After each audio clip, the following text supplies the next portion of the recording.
Because I'm perfect. Why would I associate that word with Ben? Well, I'm glad you came to my TED Talk. So the first word you think of when you say Ben is perfect. P mediocrity. stands for penis. E stands for Please continue.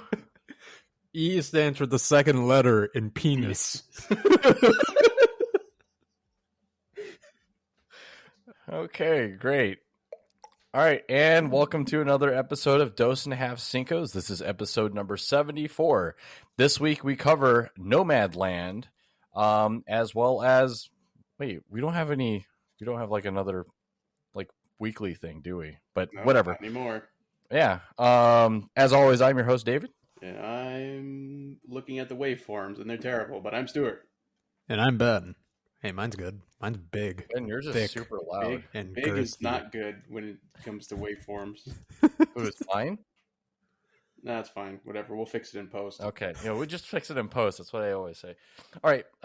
So guys, outside of Nomadland this week, since Ben was late, we'll make him go first. Ben, what else did you see? Oh man.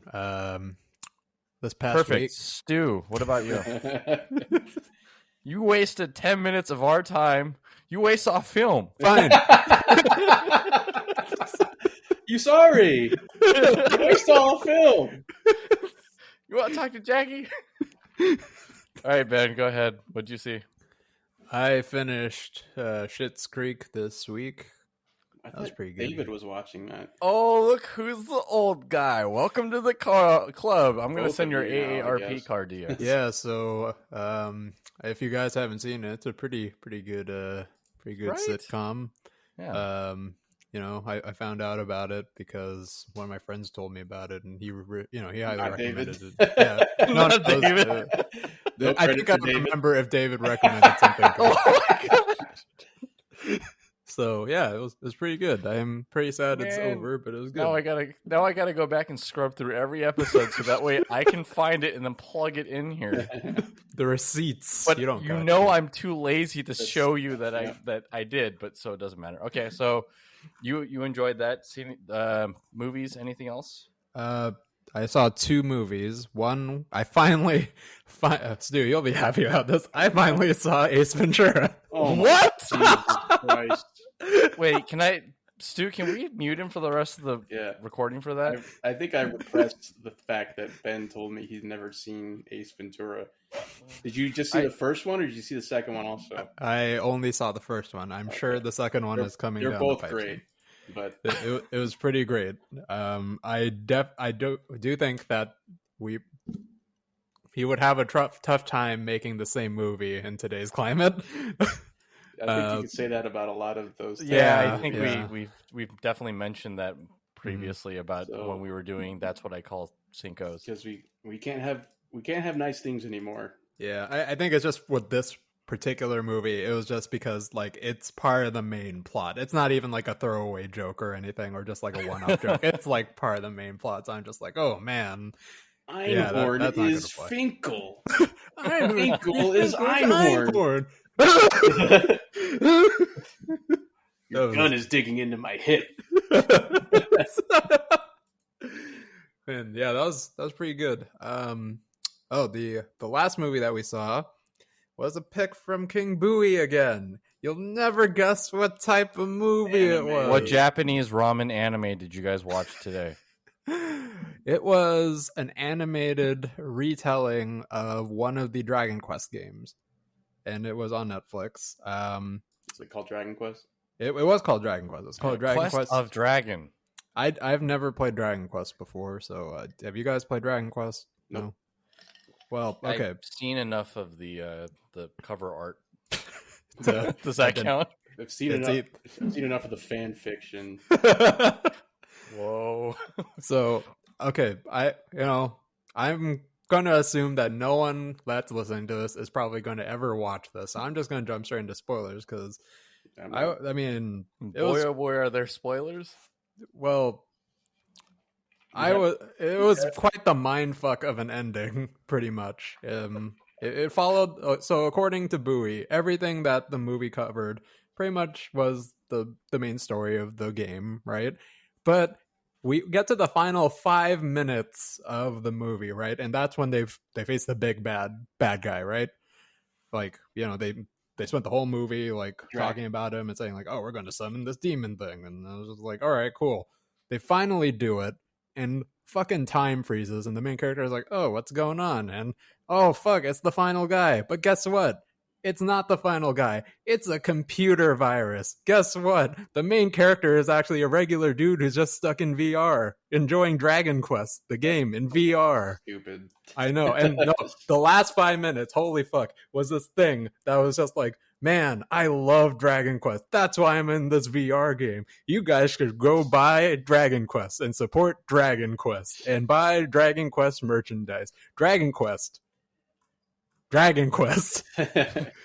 Like, holy Next fuck. time on Dragon Quest. I'm always reminded of the scene from Wayne's World where Garth is sitting back with the Reeboks. Didn't you say that's how you envision me at some point? Like sometimes when like you're talking about like Supreme or something, you just I never talk about Supreme. You just like kick him back with a bunch of Supreme stuff. Just, it's like people just do things for the money. And that's sad. It's really sad. That's like my favorite, like probably like one of my all-time like favorite like bits in a movie. Well, they even leaned into it with the Uber Eats thing, right? Where did you guys see the commercial? Yeah, I saw it. Oh, well, that was whatever. That was Super Bowl and whatever. Oh, relevant. What? Okay. What about you, Stu? What did you see this week besides Nomad? So I crammed the rest of WandaVision. Oh, how do you feel? We can talk about it now. Oh, hooray! Welcome to the WandaVision section. Zone. The Wanda Zone. Wanda Zone. Wanda Zone. All right. Wandered into the zone. So wow. Yeah. Wow. So my take on it was, I started kind of like you mentioned, I started to enjoy it more like the further I got into it after the first couple episodes, because the first couple episodes don't really like give you anything to work with as to what's going on, other than like, oh, each show is a different decade. But I think in general I liked it right up until it started doing like the flipping back and forth. No, it started to like try to introduce this Rambo character as a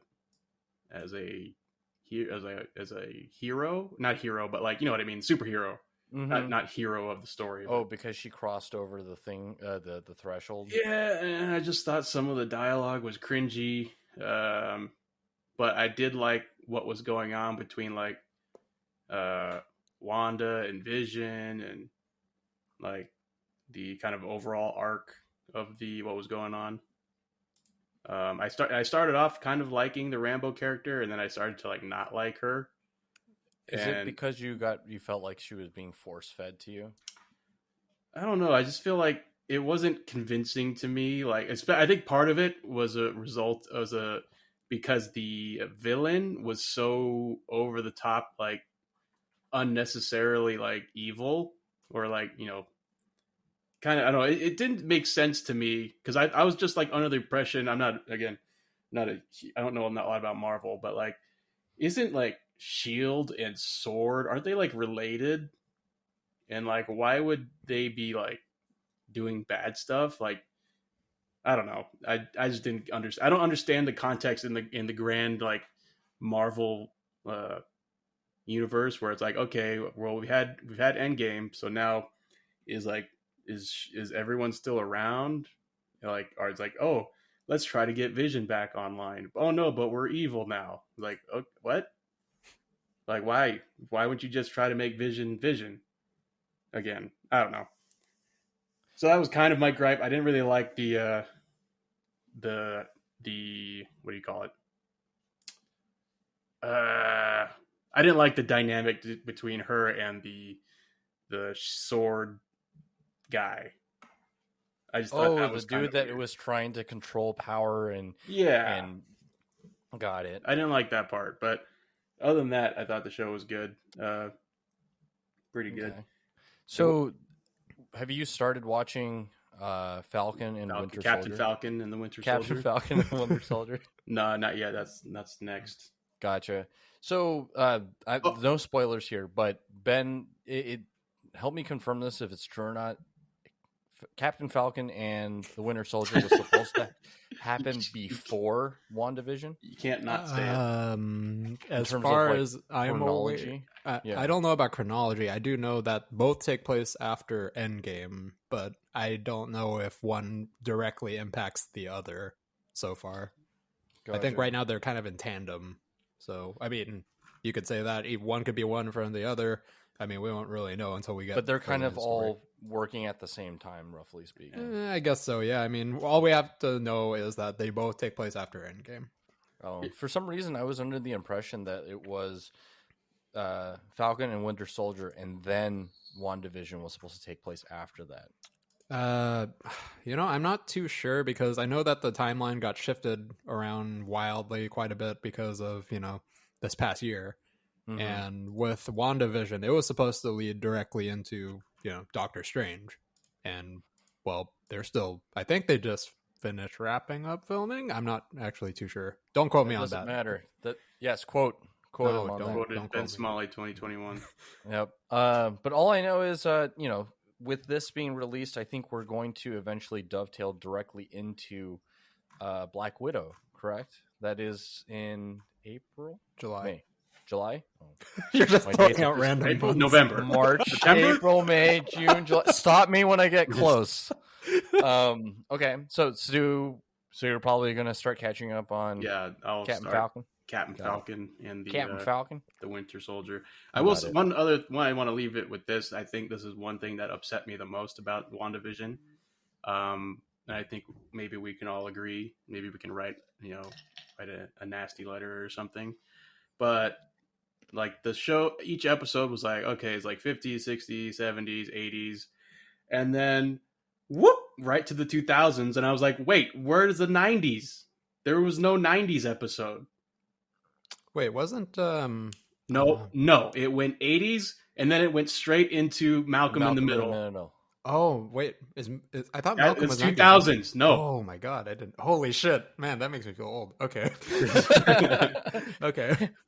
So I was laughing at that. Then you watch Schitt's Creek. Welcome to the generation, Ben. Yeah, and then I guess the one after that was kind of like supposed to be like Modern Family / The Office or something, whatever. I don't know. But they just totally skipped over the 90s. So that made me upset. So if it was up to you and they were going to do a sitcom with the 90s, which one would you have had? I mean, it probably would have had to be like Friends or Seinfeld related. Yeah, actually, that would have been perfect. Dude, seeing a WandaVision episode in the style of Seinfeld made me so happy, dude. I think Next Door Neighbor, no soup for you. That's one of my complaints about the show, actually. I feel like they kind of they spent a lot of time slowly building up in the first few episodes, right? Like you were kind of saying, like in the first few episodes, nothing really happens. They kind of give some glimpses into what's actually going on, but they don't actually, spend a lot of time or give you too many details about it. They just show you like little glimpses here and there. And then like halfway through, it just seems like the showrunner is like, man, we only have like half the episodes left. We really got to wrap this up. Let's go. Just like start chucking shit out the wall. Just right into their face. No more subtlety. Yeah, that's how I felt about it. And like when we get to the final episode, it just kind of feel like, I don't know. I felt like it was kind of disappointing because it was just like, characters just monologuing about what's actually going on. It's like, yeah, this happened, and this is why. It was just like, okay, what's the what sitcom you're trying to do right now? Thinking back on it, now that I've said it out loud, I've verbalized it. It really affects how I feel about the show now that they totally not only skipped over the 90s, but the missed opportunity of like Vision or the next door neighbor like bursting into their house with like goofy hair and just acting all erratic like Kramer or something, and then just do or something, something like that. It makes me mad. I feel like this is like a personal crusade for Seinfeld. I feel like Stu's just making himself even more upset. He was pretty mad before when he missed that point, and he just kind of rallying himself up and just like, Ben, David, like help me. I'm like, I don't need to. You're already mad enough. The more I think about it, the more angry I get. Yeah, can you imagine like Vision just standing in front of like a brick wall, just doing stand up? Dude. What's Oh my god, happening? what's the deal with the Avengers? Dude, and the more I think about it, I'm getting Okay. All more right. Stu, agitated. anything else besides the disappointment that is WandaVision? No, I did just a quick side note, video game related. I did finally beat Fallen Order, which is Hey. pretty cool. What'd you think? I liked it. Yeah, it was pretty good. I really liked the ending when like kind of spoilers. Yeah, it's a spoiler. I like the end where like all of a sudden, oh no, it's Darth Vader, run away. Mm-hmm. That was pretty trippy. I was like, oh my god, he makes me feel so weak. So that was even cool. though you have everything maxed even out, though I've been like, no, I can owning domes the entire time. So that's what a true Jedi's power feels like when he embraces the dark side. Yeah, that was good. Ooh. So, for me, I thought we were watching Mank, so I watched that. I enjoyed that a lot. Oh, okay. I finished despite Lost. texting us that we're watching Nomadland, but that is correct. It was inadvertent. I was hoping that you guys would catch on that Nomad was actually code for Mank. Yeah. I didn't receive the cipher or the decryption ring in the mail. So nope. Sorry. Don't forget to drink your Ovaltine. Ovaltine. So I did finally finish Lost. Was it worth it? Can you wish you had those hours back? It's okay, I guess. I mean, I finished it. That's all I'll say. I mean, I don't see. I'm not as upset as like a lot of other people were, especially people who like invested a lot of their time into it, as opposed to me waiting 10 years after the release of the show like to waiting watch it. Every week. Oh man, did you see what happened on Lost? I can't wait to see what happens next week. I kind of feel like is Walking Dead still popular? I think there's still. Is it still going? It's still going. Yeah, it's still I going. know that because I just had this conversation a few weeks ago where it was like, the current season is only like one season removed from what I've been caught up on, and I haven't watched the show in like 4 years. So I'm like, what? There's only been one season. Wait, how is that even possible? Aren't they kind know. of like obligated to like force feed everybody Walking Dead material for every year? I don't know, but it makes me feel better that if I want to catch up, that I'm only like one season out of it. Gotcha. So. Well, if you were to think about a TV show or a TV series right now, is it all the Marvel stuff that would be comparable to Breaking Bad back in the day, Lost? Probably. Even I think network at one point TV these days is garbage. I would say. I feel like in terms of popularity, it would definitely be the Marvel stuff. I mean, everyone at work, all my friends, they all talk about, just WandaVision or, Winter Soldier and shit. So we've definitely captivated that. But is there anything that's possibly coming out that might be like the next big thing, or is Walking Dead the closest thing that we still have to it? Because I know that was a huge phenomenon for a long time. I don't know. I feel like after Rick died, it kind of fell off, right? Oh, you fucking asshole. What? He didn't even know about that. Wait, really? Sorry. Fuck. I don't...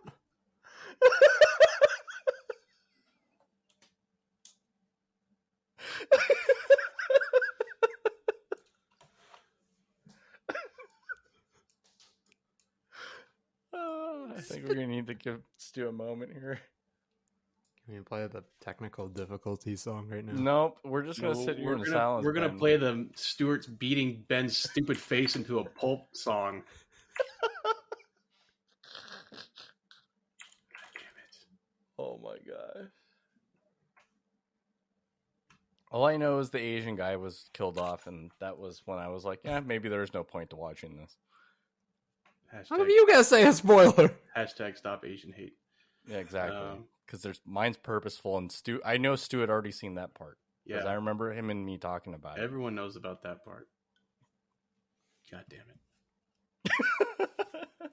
Well, Stu, now you have no reason not to catch up really quick to get to whatever I guess the hell. Not. Ben was talking about. All right, sounds I like was a like, really oh, great only segue. one season removed. I don't need to worry about spoilers too much. And then here comes Ben with the knife in my back. Doo doo doo doo. Been dodging spoilers left and right this entire time, and then here I am in my supposedly safe space, and Ben Dude. just drives the knife. Our Hey, entire where between my our shoulders. entire episode's always a spoiler alert, by the way. So let's just go ahead and jump over to our box office rundown. At the number one top spot is Nobody with $6.8 million. Stu, you didn't have a chance to go see it, did you? No, because I thought we were doing that for next week, but I don't know. Are we? Yeah, I don't know. Maybe. But King Kong versus Godzilla is out. Oh, That's Wednesday. Thanks, Ben. You're welcome. Any more spoilers? yeah. Anything else, Ben? Oh, you'll never guess who wins.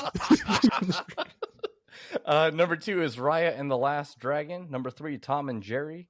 Number 4, Chaos Walking. Number 5, The Courier. 6, The Croods in New Age. Number 7, The Marksman. Number 8, Boogie. Number 9, Minari. Number 10, Wonder Woman 1984. And what the fuck? I know, Yeah. right? I know.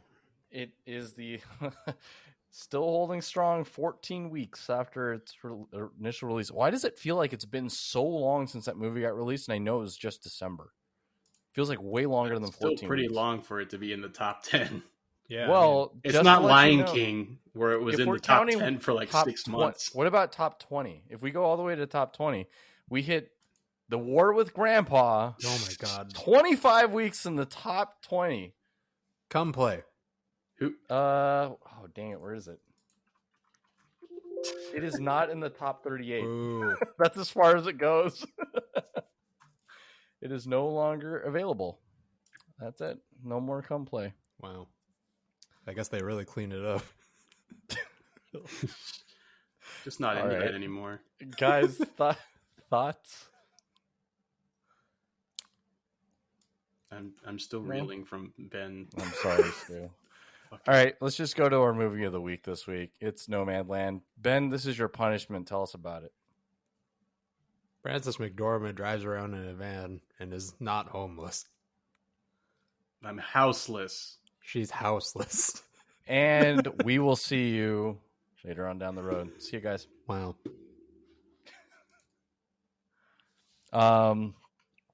Ben, what were your thoughts about this movie? Why are you laughing? Yeah, what are your spoiler-free thoughts about this movie? You know I was waiting the for worst Stu. I thing knew Stu was going to do that. You know what the worst thing about this is? I can't even really tell you, or if I were Anything to try. else that happens. No, I can't really tell you a spoiler. Like, I'm trying right now to like think of a major plot point that happens. That's He like doesn't get the house at the end. I mean, There is no house. Not The- homeless, houseless. the real van was the friends we found along And the we way. found along the way. But yeah, I guess it's a very somber film. You know, I guess it kind of threw me for a loop because, I mean, any kind of film, it's kind of hard to think of any film where there's not one character that has some sort of like antagonistic plot, or something that would actually hinder the protagonist, the main character. There's no one in this movie that has any like ill will.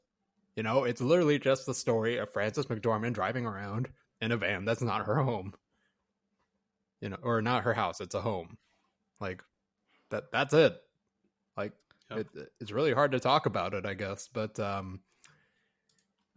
it's a very nice looking movie. I did like the music. It was a little sad to see, because like I said, there's no one that's actually out to work against Frances McDormand.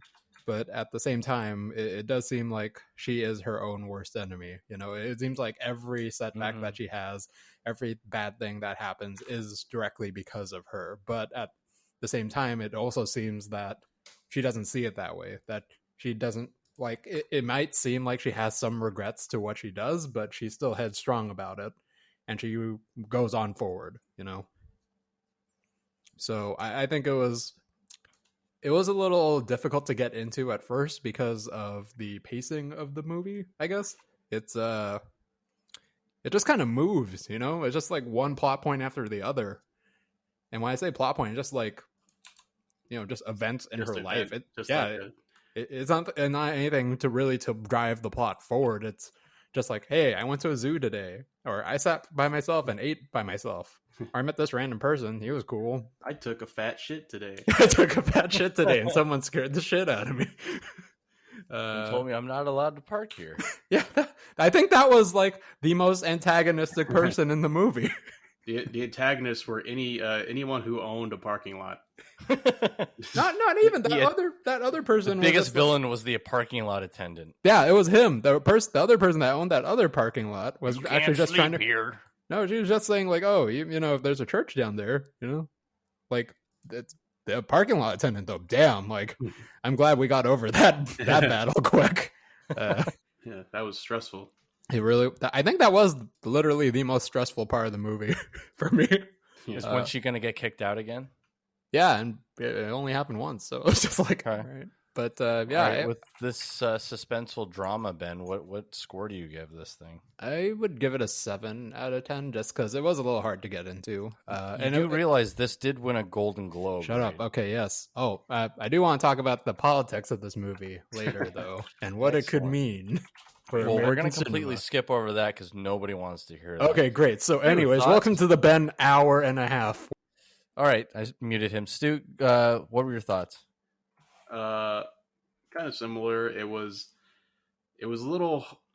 Not. I wouldn't say it was so super hard to get into, but just because it was like, oh, what's this life and what's going on, and just because like of stuff I've heard about people living the van life and everything, which you know, I don't. Maybe I'm sure it's a real thing where it's like they form these little communities, and then everyone's like, "Oh yeah, van life. Oh, you have this on your van, sweet." Just because my coworker was like, he always like fantasized about being like homeless, but in to save money. Yeah, just being like not about homeless, but like having like a van that he lived out of. Like he always like, I always like made fun of him. Like he always like for like fantasizing about wanting to be homeless. So, but you know, just from like my interactions with him, it kind of made it like a fairly easy stepping stone to get into this movie for me. But yeah, it's a good movie, but I would say like if it's like, is it like to be like considered a good movie? Like all you have to do is like take a really depressing subject and just like make a movie about it, because that seems like whenever we watch some things that are like, oh, it's gonna be an Oscar nominee or a Golden Globe, it's like okay, and then it's like something that's like super sad, bums you out or something. It's like, okay, you did your job, you made me feel sad, but is that really what I wanted out of a movie? But I mean, in general, it is a good movie in terms of just like, it is something that is a movie. I don't know how you describe that. It's like it's 90 minutes of something to watch, of a continuous story with a character and, you know, side characters. And, but I mean, like everything's good about it. I can't say anything really bad about it. Like all the actors were good. Everyone was like, you know, I was very convinced that this was a very depressing life that she was living. Well, it's also because it's like this interesting like juxtaposition that she has, right? Like you're saying depressing, she's saying sad, but then at the very, very end, we get this answer that the reason why she's doing this is she didn't want to permanently go somewhere else, so that way the memories still live on, right? And then she said that one thing, which is like, maybe I spent too much time remembering instead of actually like, you know, moving forward and stuff like that. Does that change your perspective on it? No, I mean, it's still, I mean, just because I'm saying like it's depressing, it's just like because it takes like the entire movie for her to get to that point. So like for the rest of the movie, it's just kind of like, oh man, this is kind of a bummer. Or even just like seeing her like interact with like her friends or family who are not living the van life, just kind of like interacting with her and like how they view her as like, oh, you know, if you need help or anything, yeah, she's like, I don't need help or whatever. Yeah. So it's like, I'm just like, in me, like, you know, just because the way I am, I think I had the same complaint when we were watching Minari. No, what? We didn't even watch that. I watched it. We didn't watch Okay. it, Ben. Oh, I'm sorry. I guess we all had to watch whatever I'm David sorry, watched, right? I forgot this was the David podcast. Thank you. Thanks for tuning in. What movie were we talking about? We watched the J-Lo movie with Hustlers. And I think I had a complaint. Was like, why he's just taking the money and spending it on stupid shit. You gotta do something with it. Invest it, save it, do something. Or it's like in this movie, I'm like, why are you relying solely on an old ass van it can break down, and what's going to happen if that happens? And of course, we got to see what happened when her van broke down. But $2,300 to fix it. Holy crap! Yeah. So I'm just like, that's what you get for making this your soul. You're relying on a busted up van as your, not even like your home, but it's like your lifeline to the world. So, but yeah, it was in general. I would give it kind of like similar, like a 7. Okay. I think it's interesting because a lot of the things that we, like you were talking about, Stu, or your like coworker was saying, like, oh, I wonder what it would be like to like live out of a van or stuff like that. The thing I kept thinking to myself was like, you know how many people pay thousands of dollars a year to go to, I don't know, Coachella, and they do that, right? We like kind of almost glamorize. Yeah, we glamorize it. Yeah, that's also true. But they also pay for toilets and stuff like that. Right, but yeah, I'm like thinking to myself, I'm like, man, I'm never paying to do that ever again, because that's rough as hell. And I think there's kind of like this new movement of people like saying, oh, housing's too expensive and stuff like that, and it kind of gives us a peek into what happens when industries kind of go away in these like one-stop shop towns. It's an actual thing, and I'll let Ben kind of get into it, even though I did stop him early because I wanted to hear Stu's opinion. It's going to be a fresh take because I have no idea what he's talking about. So, Me neither, but continue. So Empire, the city in Nevada, is actually real. And that actually did happen, where because of the housing crisis back in 2008, 2009, caused for new homes not to be built as much. And so that impacted that industry pretty heavily. And so they kind of shut down everything, and everything was tied to that particular industry with sheetrock and producing this one material. I don't remember the name of it. And so it kind of displaced a lot of people. And I think it kind of reminds us that you can't expect that one thing, like you were saying, Stu, like will always be there and forever, just kind of rely on it forever, right? You have to diversify a little bit and have some, secondary plans and stuff like that. And I think also Frances McDermott's like her character kind of reminds us that like nobody actually ever does everything alone, right? She actually, even though she pushed a lot of like help away, she still got help along the way, right? There were people who had to be able to help her, right? If there was nobody out in the wilderness when her flat tire broke, tire popped or whatever, she'd be stuck. There'd be no way to get out. So for me, I think, the reason why these kind of win a lot is because they show like the human condition, but I felt like we were just seeing a much more like glamorized version or stylized version of a documentary. And I was kind of missing the David Attenborough voiceover. Here she is pooping into a bucket. Oh yes, Oscar. Yes, Oscars for you. So for me, I would have given it probably a 9 if it had David Attenborough in it. But since it doesn't, I'm going to give it a 7.5. So, okay. But I can see why people would say that they like this. I was actually getting prepared to review Mank because I enjoyed that film a lot. But I'll talk about that next week since I don't have any more time on that. Ben, what is the political angle that you wanted to talk about? Oh, no, I mean, not like American politics, but American cinema politics. Yeah, there you go. Like, the Academy is... Let me guess, Mickey Mouse. Hey, okay, okay. You guys can stop. All right. So the Academy. I think that this is one of the favorites or front runners for Best Picture, right? This was one of the Best Picture nominees, correct? Correct. So there's an interesting thing going on here because this is like one of the favorites to win. I don't think it's going to win because just purely because of the dynamic between American cinema and China, really. So this is directed by, what was her name? Chloe Zhao? Is that her name? She is the daughter. Her parents are from mainland China, I think, and she lives in America. And she has been very vocal about the Chinese government, and like anti-Chinese government. Yeah. Okay. So yeah, I see where this is going now. So she's going to win the American Academy Awards, but then not do so well in the Chinese Academy Awards. Yes, that's it. And she might do well in the Taiwanese Academy She's going to ace the Taiwanese. Swept all the other awards for some reason, just has this one spot that she cannot win. So this might win other awards, but I'm like 99% sure this is not going to win. Does Disney own the fucking Golden Globe or now also? Or wait, so to make sure that they don't anger one of their largest audiences, like as in a film industry altogether, they're not going to hand her this film. They're not going to hand her an Academy for Best Picture because of the fact that it may piss somebody off.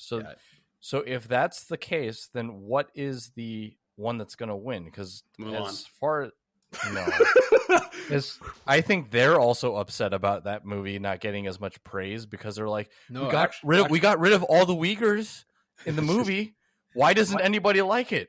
They're depressing. We don't want them in the movie. China didn't even like the movie, so that's because they realized that one person had to buy it, and then they just copied it over and over and over and over. Where Eddie Murphy? He's not in it.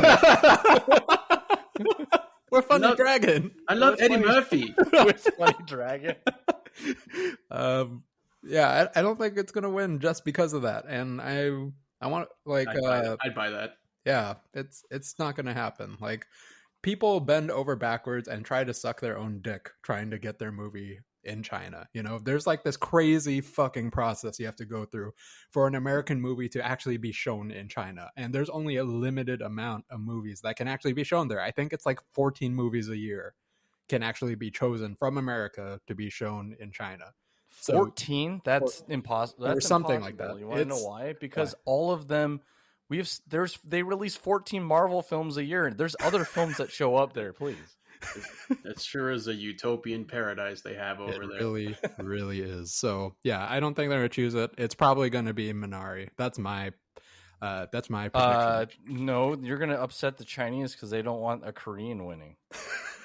They already had one last year. Does China they won Korea Parasite more, last year, or do they hate anti-Chinese people more? Well, all I'll say is this: if those are the if we're just gonna use racist reasons for a lot of stuff, I mean that's what China does. Welcome to the racist hour. No. What I'm saying is, if we're looking at this from a political standpoint, Nomadland won't win because of the political climate, right? Mm-hmm. If China has somebody who's on the board, that means what? Judas and the Black Messiah won't win. Mm-hmm. The Trial of the Chicago 7 also won't win. Mm-hmm. Minari won't win. They won't like Mank because it's in black and white. So that pretty much leaves. Why'd you emphasize black? Wow. Way to go, it's David. White and black. Wow, so white's more important than black. All right. Wow, okay. All right. Jesus. Wow. Okay. I was kidding about the racist hour, David. I guess we're canceled. And then all that means left is The Father and then Promising Young Women. But of course, we know that Mulan's going to win Best Picture, even though it wasn't even nominated. Like, who are these awards for anymore? I don't know who's giving these out. Who's on this Academy board anyways? The Academy is just a political game at this point. Like, they always choose their Best Picture just based on political climate, I feel. So okay, so my question is, last year Parasite won. What was the political climate around that? Diversity.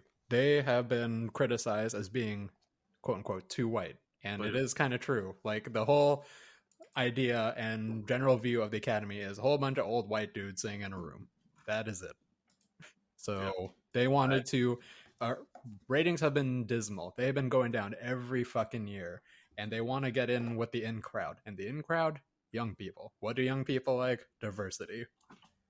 Maybe they should do it the same thing that the... maybe they should attempt to do the same thing that the Golden Globes did.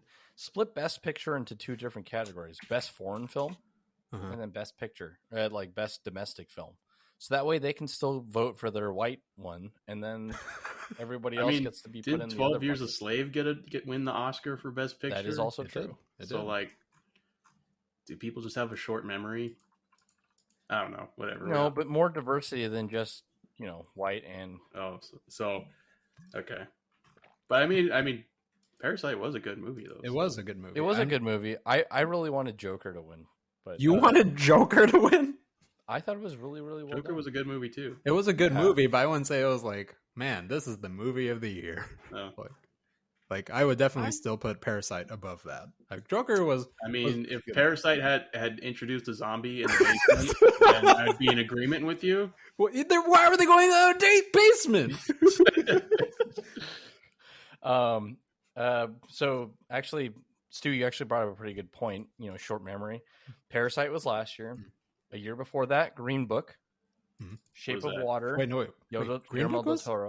Green Book was 2018. Green Book won Best Picture? Best Picture. That year is just like deleted from my memory, I guess. Oh, that's that's the one where he's driving the guy. Okay, correct. 2017 was Shape of Water. 2016 was Moonlight.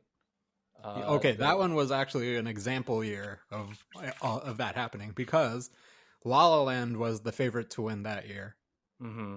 And La La Land didn't play well in China. But it was too white. No, La La Land swept the other awards. Like it got every other sound fucking design, award. Screenplay, blah blah blah. Like it literally got every other award. It seems weird, like you would win all the other awards except for Best Picture. I feel like we're gonna see that with Nomadland this year.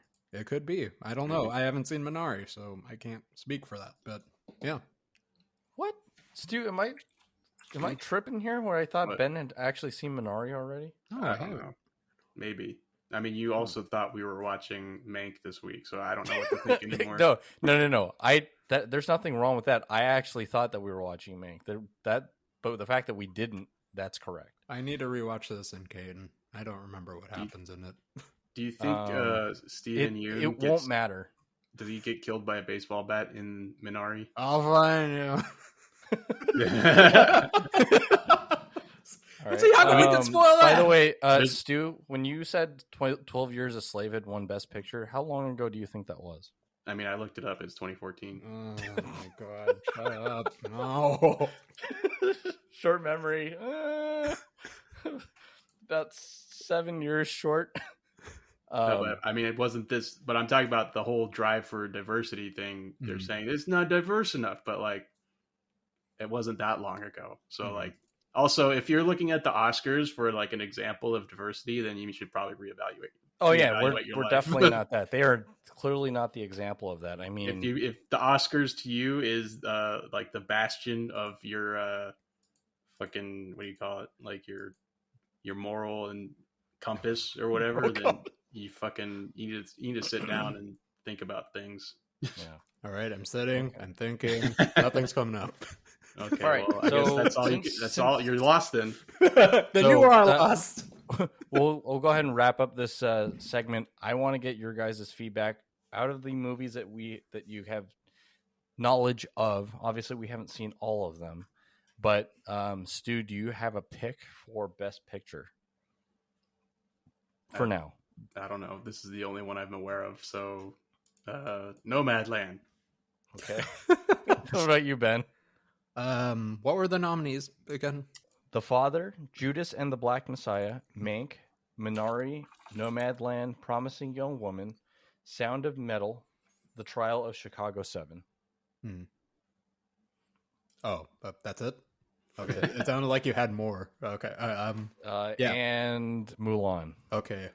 Well, Mulan's gonna win then. Wait, Mulan. It's gotta be Mulan. I would have to say it's probably gonna be Minari or... No, you can change your mind next week. I'm gonna do this until the off. He's just gonna keep doing it until it's over. Until we actually get let it ride. Minari is my... All right. So right now, Stu has it on Nomadland. Ben has Minari.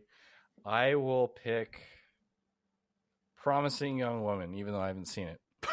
just throwing random guesses. Wild card. Dartboard. All right. Those are the guesses for now. All right, guys, let's talk about the movie for next week. I believe the next new movie that's coming out is King Kong versus Godzilla. Isn't it Godzilla versus King Kong? The next movie you're King willing Kong to go. versus Godzilla. The next movie you're willing to see, if that's what you mean. Yeah. Godzilla versus Kong. So wait, is it King Kong versus Godzilla, or is it Godzilla versus Kong? It's Godzilla versus Totally Kong. different. You said that it was King Kong versus Godzilla, and you were very adamant about it like 5 seconds ago. And then I looked it up, and I was wrong. Hey, I could be wrong. Do I need to watch Kong or Skull Island first? So I don't, or am I going to be completely lost? Like, what? Who's this big monkey dude? Yeah, do I have to watch the other 20 Godzilla films? I don't know. Godzilla versus Gamera. Godzilla. Do I have to watch the 1998 animated masterpiece Godzilla starring Matthew Broderick to understand what's going on? Hey, that is a masterpiece. It has Hank Azaria in it. Oh, fuck, you're right. Oh my god. I forgot. Okay. All right. So, yes, all in all through, or are we watching Nobody? Well, it depends. Are you willing to go see it, or do we need to wait longer? I think. All right, David. We'll watch Godzilla versus Kong. Yes. All right. Are we taking bets? Who's going to win? King Kong. I feel like I need to watch Skull Island because, like, King Kong's only like 100 feet tall, whereas Godzilla is the fucking size of a skyscraper. So I don't know how they made this leap. Well, okay. So I mentioned this in the other episode when we're talking about who is going to win, and I said Kong, right? And you were giving me some lip about it. I was? Yeah, you were. Okay. Because you were like, how can you think that? You know, Godzilla. Yeah, how could you think that? Okay. Can Kong shoot fucking lasers out of his mouth? Yeah, so we got this like He's got skyscraper opposable size thumbs. nuclear lizard that can shoot lasers, right? Uh-huh. And then we got a giant gorilla. Uh-huh. And we got 2 hours. Mm-hmm. How are they going to stretch that over 2 hours? I gotta see. Maybe There's going to be this gorilla has some hands, you know? Oh, no, it's going to be an hour and a half of the stupid human characters. Like, oh, no, my Kong killed my dad, but then Godzilla killed my mom. Oh, I'm torn between the two fighting each other. Oh, no. All right, so we got half an hour of Kong and Godzilla possibly going even over. All right. Toe-to-toe in 12 rounds. 12 rounds. I want to see what he's got. What does he have an answer for? UFC 299. Or story. With our Starring commentator, Kong. Orville Burren. And Joe Rogan. No, what's going to happen is they're going to stretch it out into a second movie. That's also true. Where Mecha Godzilla comes Godzilla out. Island. Like, this is my prediction. They're going to go like even. You know, they're beating each other up. They go even, and then fucking Mecha Godzilla comes out of fucking nowhere, and they got to team up and like take down Mecha Godzilla together. That's my. I mean, because Godzilla already fucking like he already beat the other giant monsters. Yeah, so but like not Mecha one, not a. Well, no, I'm talking about the matchup between him and Kong. So but this one's a gorilla. It's not a giant monster. It's a gorilla. Well, you still need to answer me how he got to the same size as Godzilla, but we'll figure that out another time. Yeah, we'll find out next week On Dragon Ball Z. on Dose and a Half Cinco.